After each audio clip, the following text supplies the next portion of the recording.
Across the shattered towns and smoking ruins of post-war Europe, German prisoners of war were gathered in columns that stretched for miles. Their boots were worn thin, their uniforms stiff with dust, their faces hollow from years of rationing and retreat. Many had marched so far that time itself seemed to blur. There was only the next step, the next order, the next hour survived. When rumors spread that they were being transferred to America, disbelief rippled through the ranks. America was a distant myth, a land mentioned in propaganda only to inspire fear or resentment, a place of factories and wealth, untouched by bombs, far removed from the hunger gnawing at Europe's edges. Some prisoners muttered that it was a lie, others assumed America would treat them harshly, perhaps worse than the battlefields themselves. Most simply didn't know what to expect. Their journey west began with long, rattling train rides through landscapes they no longer recognized. Towns they once knew were flattened shapes of brick and smoke. Farmland looked barren, fences broken, barns collapsed into splinters. The prisoners were silent, their eyes tracing the skeletons of homes. They had been soldiers, but they were also sons of these ruined places. Inside the train cars, some clutched scraps of stale bread saved from their last rations, careful not to drop even a crumb. In recent months, bread had become less a food and more a memory, something eaten slowly, reverently, as if each bite carried the warmth of a life long gone. One prisoner wrote in a small, tattered notebook, "I no longer dream of victory. I dream only of bread, a crust, even burnt, anything warm, anything real." The trains eventually brought them to ports, where American ships waited. The prisoners boarded in silence, their steps echoing on the metal gangways. They expected harsh shouts or blows, but instead found only the firm, business-like organization of soldiers used to handling thousands. On board, the bunks were cramped, stacked in steel rows. The air smelled of diesel and sweat. Some prisoners became seasick, gripping the rails as the waves pitched the vessel north and west across the Atlantic. Others gathered near the deck to glimpse the horizon. Endless water, nothing like home. Meals were issued on trays, but the food was strange to them. Hardtack biscuits, potatoes, watery coffee. Better than what they'd had in months, but still foreign. Bread on the ship was rationed, and it was nothing like the bread they remembered from youth. Dense, dry, meant for long travel. Still, some men saved small pieces in their pockets, eating them in the dark, as if consuming a secret. When the ships finally reached American shores, the prisoners were stunned by the sight. Harbors were intact. Skylines stood clean and unbroken. Trains rolled smoothly along tracks without holes from bombs. Homes had roofs. Factories produced smoke from industry rather than destruction. It felt like stepping into another world, one untouched by the chaos that had swallowed Europe. From the ports, the prisoners were loaded onto buses and trains that carried them inland to camps across the United States, sprawling Midwestern fields, southern pine forests, and wide plains where cattle grazed undisturbed. The camps varied in size, but many were orderly, fenced, guarded, and surprisingly clean. Inside, the prisoners received uniforms marked PW across the back. They were assigned bunks, blankets, and basic toiletries. There were inspections, head counts, and rules, but also a structure that felt almost peaceful compared to the front lines. still, none of this prepared them for the moment that would remain etched in their memories for the rest of their lives. The moment they tasted fresh bread again. The first morning inside the camp. The prisoners gathered in lines outside the mess hall. The sun had barely risen. A bell rang, and the guards directed them forward with calm but firm gestures. Inside, metal trays clattered on long tables. The smell was the first thing they noticed. Warm, yeasty, impossible. Bread, not the stale, crumbling ration bread they had grown used to. Not the sawdust-laced Ersatzbrot of the final winters of the Reich. Not the quarter loaves stretched across whole families. This bread was soft, thick, golden, warm. Steam rose from the loaves as cooks sliced them into generous pieces. The crust crackled softly under the knife, releasing a smell that made more than one prisoner blink hard, as if fighting tears. The Germans hesitated. Some stepped back, unsure if this was meant for them.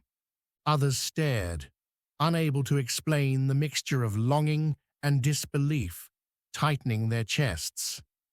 One young man whispered, "It smells like home," before everything. A cook behind the counter raised an eyebrow, then pushed the basket closer. "Take it," he said, "plenty more."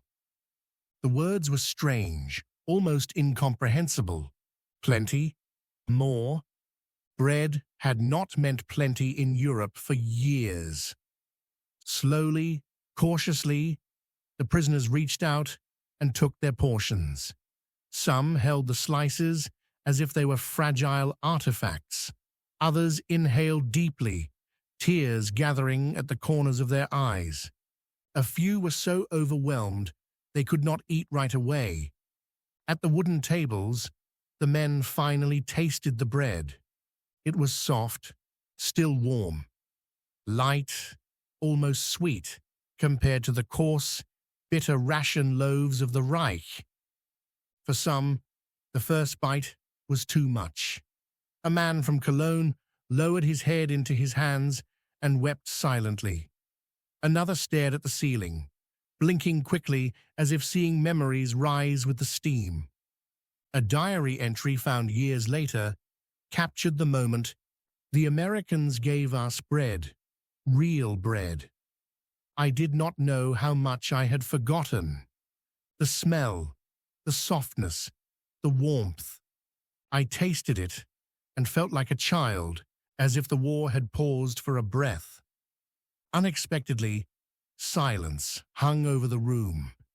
A silence filled not with fear, but with gratitude too heavy to express aloud. The guards, watching from nearby, seemed surprised.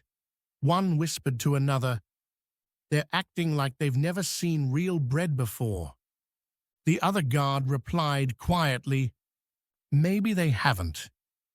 As days passed, fresh bread became part of the regular meals.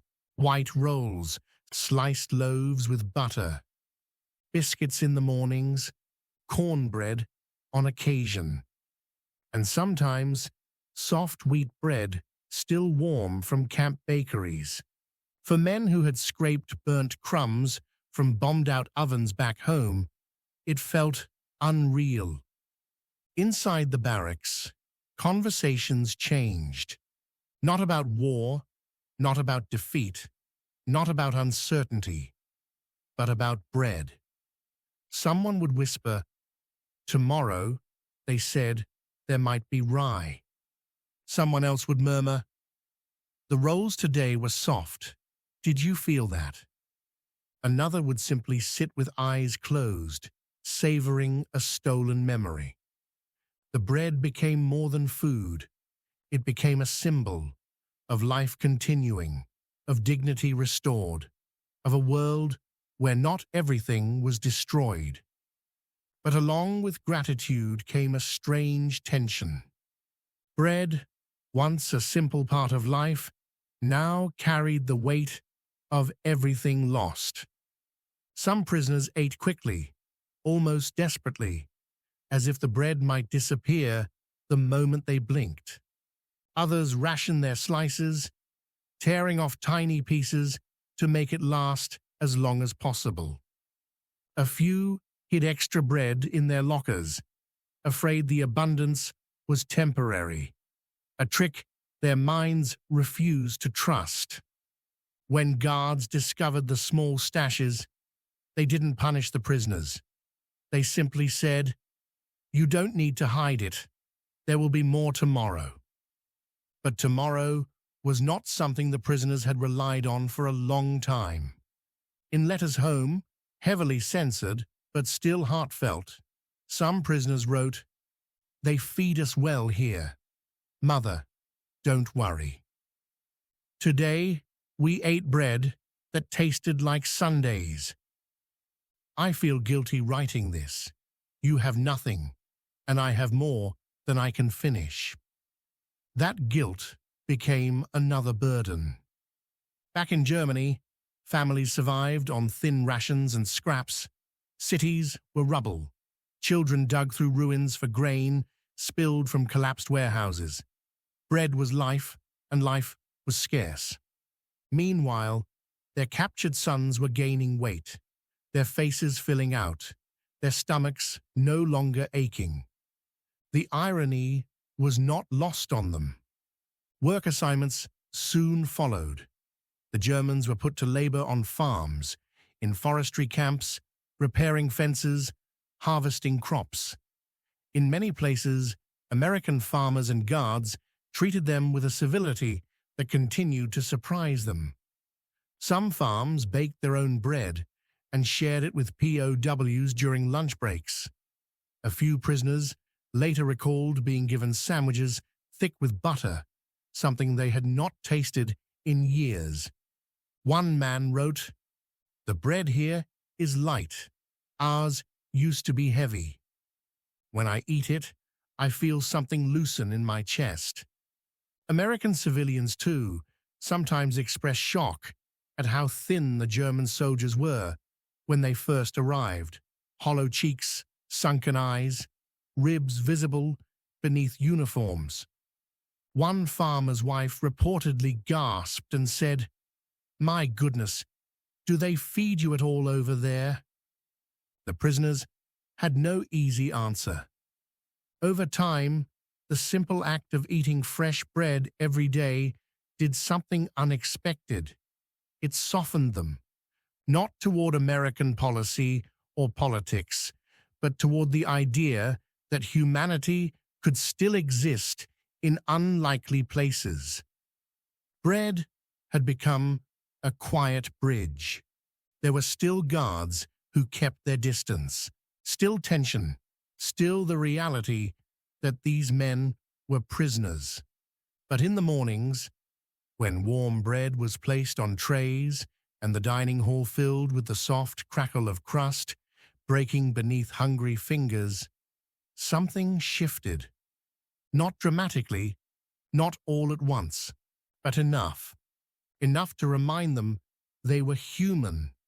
Enough to remind them that life was not only hunger and fear.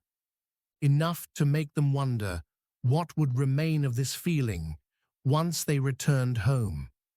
When repatriation finally came, months or years later, many prisoners stepped onto ships bound for a Europe still struggling to stand. They carried few belongings, maybe a folded uniform, maybe a pair of work gloves, maybe a notebook with pages filled in neat handwriting. But almost all carried the memory of that bread. Years later, when interviewed, some German POWs spoke not of battles or hardships, but of that first meal in America, that first soft, warm slice that made them realize how deeply the war had hollowed them out. One former prisoner said, "It was not victory or defeat that broke me. It was the realization that I had forgotten, the taste of something so simple." And in that moment, sitting in a faraway camp, thousands of miles from home. The war, for just a heartbeat, felt distant. The bread did not erase suffering. It did not undo the destruction. But it offered something small, fragile, and necessary. A reminder that even after the worst of humanity, there could still be kindness in the world. And for the men who ate that first warm slice in an American camp, that memory would last a lifetime.